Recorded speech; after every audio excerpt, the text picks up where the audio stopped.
Do spirits exist? Is that a daft question? You just think about it. It's asking whether something exists. You'd have thought there's something that was all around you all the time, and had been all around you all the time for all of time. We probably have a bit more information or knowledge as to what these things are by now, and indeed whether they do or whether they don't exist. So we've got to start thinking a little more about the words. You could say, like, do the French people exist? Well, of course the French people exist, but how do we know? Well, we've seen French people, we've seen French culture. There's this mass media enterprise called television and the internet which demonstrates there are French people out there. We can look up on a map where France is, and we have a full understanding that there is a culture which is primarily geographically constrained in terms of diet, in terms of lifestyle, in terms of language and art and all the rest of that within the country of France. So yeah, we can say that France exists, we can say that the French exist, but when it comes to something like spirits, things get a little more wild and woolly. Yeah, there are strange experiences which do just happen, okay, that's where I'm coming from. Can I say that these things prove the objective existence of spirits? Well, basically no. So if someone was to turn around to you and say, yes, just suppose for a minute some person was to come to you and just say yes to the question, do spirits exist? What kind of person would they be, and what would their intention be towards you? Initially, I would say that they would have to be a very stupid individual, because essentially they are assuming that if you see something which is non-physical, that it therefore has to be representative of some actual finite objective existence. Whereas it could still be due to a bad digestive problem giving you a hallucination, for instance, or a deficiency in certain forms of vitamins and minerals, which is having an effect upon the mind. There's a whole wide variety of things that it could be which could be causing these things. Or indeed it could be the fact that the individual has got a digestive complaint and does have a deficiency in vitamins and minerals that actually gives them the ability to see spirits. We can't say with any real total certainty. And on top of that, what is the point in worrying about that? For those people who say that they get communication directly with spirits, one question would be, do they? Another question would be, how do they know it's coming from a spirit? Sometimes they may come back with the answer of, well, I believe it, therefore that's good enough for me. Well, believing something is not good enough for you to be able to make a strong truth claim.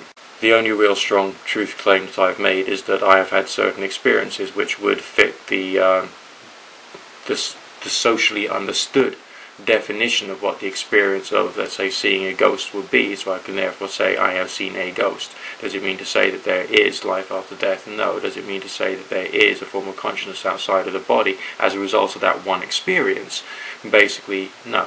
Sure, I've had lots of other experiences which seem to point to some other form of phenomena to do with consciousness, which seems to operate outside of the body under some circumstances, but as far as its effectiveness is concerned, its efficacy, its reliability is concerned, there are more questions to be asked there rather than necessarily more answers which are given. But there are people who would very aggressively promote in a very pundit-like way that they are people who have the way, the truth and the light as far as communicating with these spiritual beings is concerned.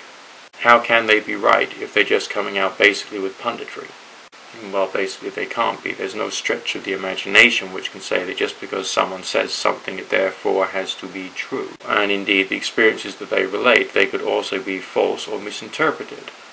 Alright, and if they believe wholeheartedly in their experiences, then that would suggest a certain lack of self-criticism. I suppose that one of my points as far as the question of do spirits exist would be that the experiences which lead people to believe in spirits are open to question. But also the arguments of people who do not believe in spirits also have some questions which need to be asked about them.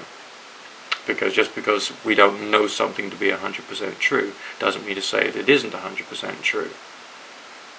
And if there is a phenomenon in the universe which is spiritual, then this is a phenomenon which has not been properly explained, explored or understood.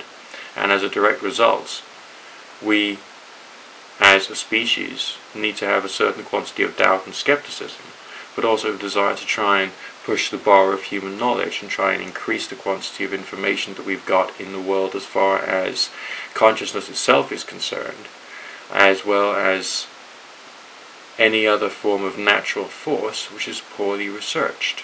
As I said before, I've had angel experiences, I've had ghost experiences, I've had prophetic dream experiences, but I've still managed to maintain that degree of skepticism. Why? Because I think it's important to. And I think it's important to for the purposes of maintaining sanity, as well as not jumping to conclusions as to precisely what could be true or what could not be true in the rest of the universe. This level of skepticism is very important. It also means that I'm not prone towards dogmatism, which I also think is essential. Do spirits exist? Well, even the greatest experts in the metaphysical should never give you a definitive answer, and turning around and just saying, yes, is a bit of an insult to the person who's saying it, and also the person that they're saying it to.